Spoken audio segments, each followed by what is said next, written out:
Bonjour, je suis Saint-Off Benjo, porte-parole de la direction de la diplomatie publique d'Israël, ici pour vous fournir des mises à jour quotidiennes et des nouvelles en français. Depuis le début du massacre du 7 octobre, le nombre de morts au combat au sein de Tsahal continue d'augmenter. Il s'élève aujourd'hui à 529 soldats et soldats. Le peuple d'Israël pleure la mort du sergent-chef Anwar Serhan et du sergent-chef Uriah Ahimalk Goshen. Nous les saluons pour leur héroïsme, embrassons leurs familles et prions pour que leurs âmes reposent en paix. L'autorité nationale palestinienne a annoncé que depuis que le Hamas a lancé sa guerre le 7 octobre, 3550 terroristes supplémentaires ont été reconnus comme prisonniers d'Israël, soit un total de 8800 prisonniers.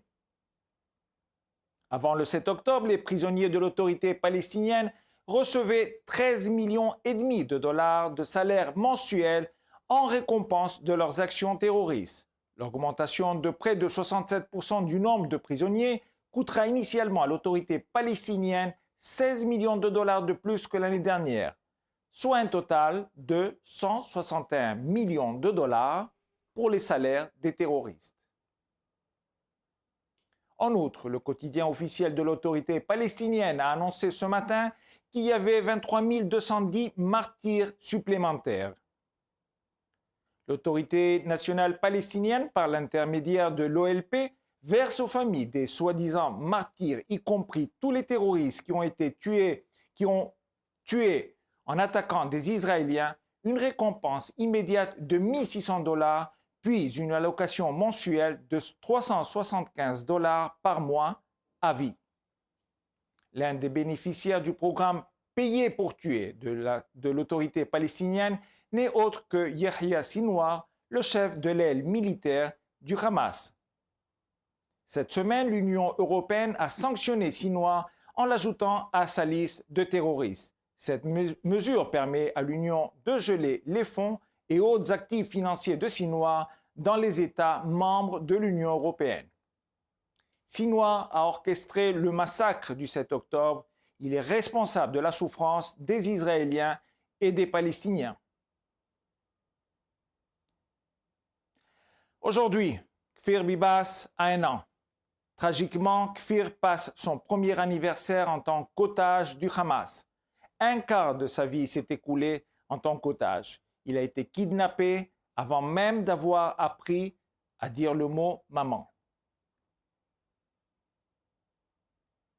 Son père Yarden a été torturé en captivité et a été amené à croire que le Hamas craignait pour le destin de Kfir, d'Ariel et de sa femme bien-aimée Shiri.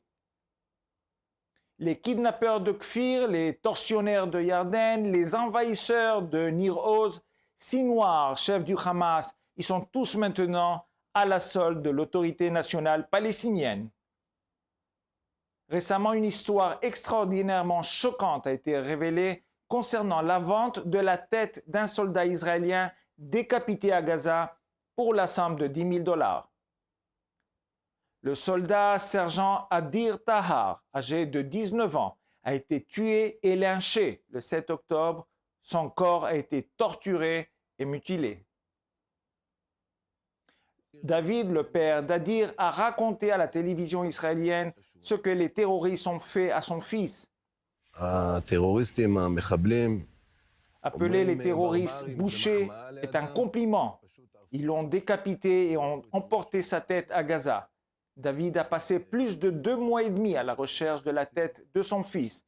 Lorsqu'il a été enterré, David n'a pas pu reconnaître son fils qui avait été tellement torturé qu'il a été identifié grâce à des preuves médico-légales.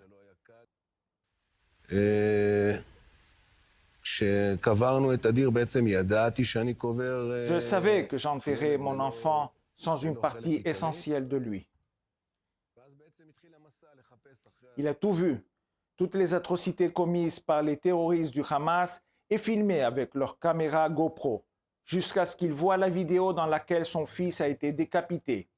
Il y a quelques semaines, une unité d'élite de Tsahal a réussi à récupérer la tête d'Adir à Gaza. David, son père, a pu enterrer à nouveau le corps de son fils.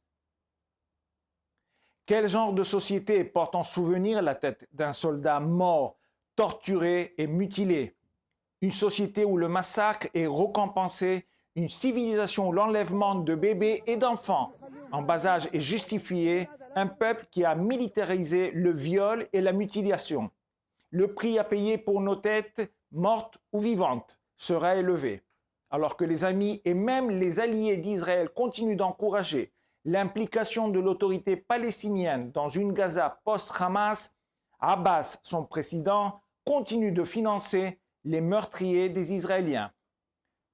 Sans démilitarisation, déradicalisation et définancement du terrorisme, cette situation serait extrêmement dangereuse pour la sécurité des Israéliens et des Palestiniens. Comme toujours, nous sommes à votre disposition pour répondre à vos questions 24 heures sur 24 aux coordonnées affichées à l'écran. Merci de votre attention.